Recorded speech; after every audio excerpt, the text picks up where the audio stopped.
nayoki pasi esali ngai mawa. Mama Mbili ya Belle nzoka nde ti lelo azaka na carence ya kolia misuni.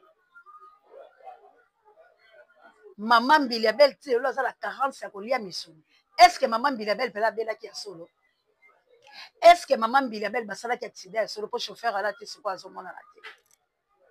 Bandeko na ngai bakoselaka mokolo to ngunga makambo te.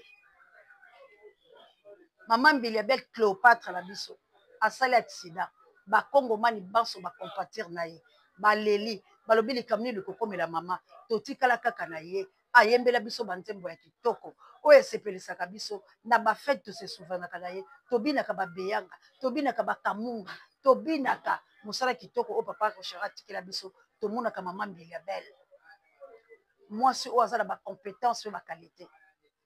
Me nayoki pasi ya komona mobange ya mama ekomisi ye moto na bolema. Mama aliaka misuni te na fufu te, esali ngai mawa. Obima ya mama na l'hôpital bato baye kobimisa ye olie topesa ye baprompte rétablissement, me mama babimisi ye likolo ya fufu na ngombe. Ngombe oyo nana ketchup akila ye kotikela ye la fufu ebinisi mama akomi bolole bakisi njora baa koyembela ye. Mama oyo abinaka sur scène, mama oyo asepelisaka mitema ya bato, mama oyo aza séduisante, mama likolo ya ngombe la fufu, mama atombe si ba.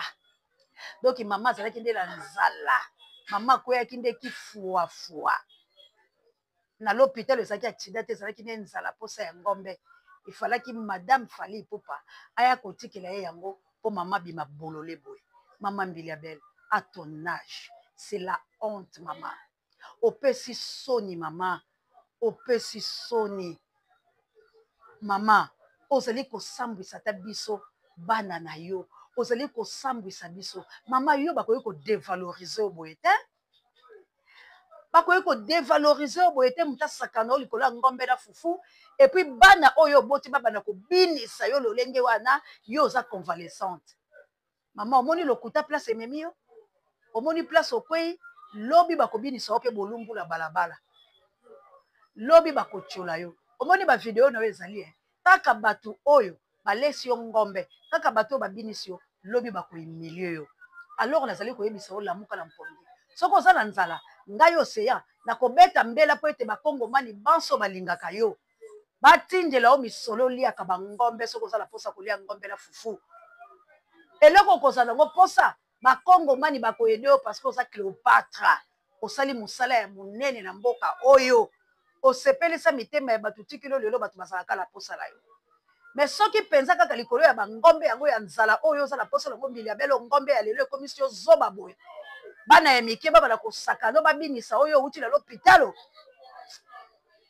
Tala Congo place ezokomisa biso siko oyebisanga bana oyo balingaka otande ko décevoir ba papa oyo basepelaka na yo.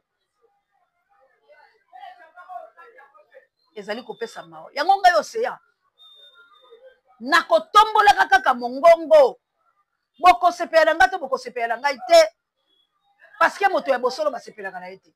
Biloko ezali insanité, je dois dénoncer ça.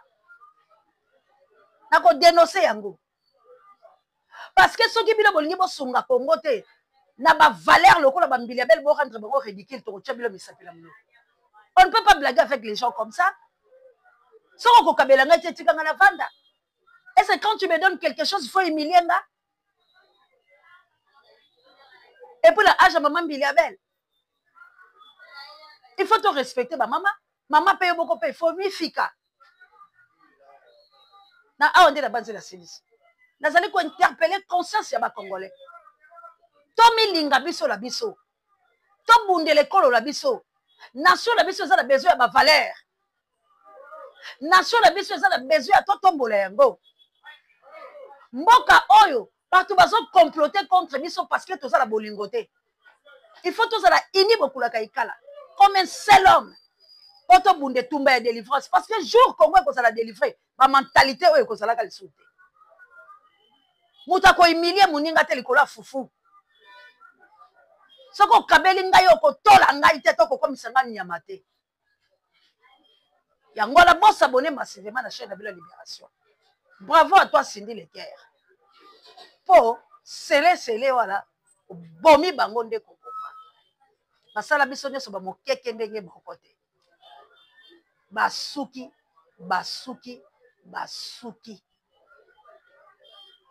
la patrouille, la mort nous vaincrons, la peur doit quitter nos esprits. Pas si peu parce que vous allez scotcher branché.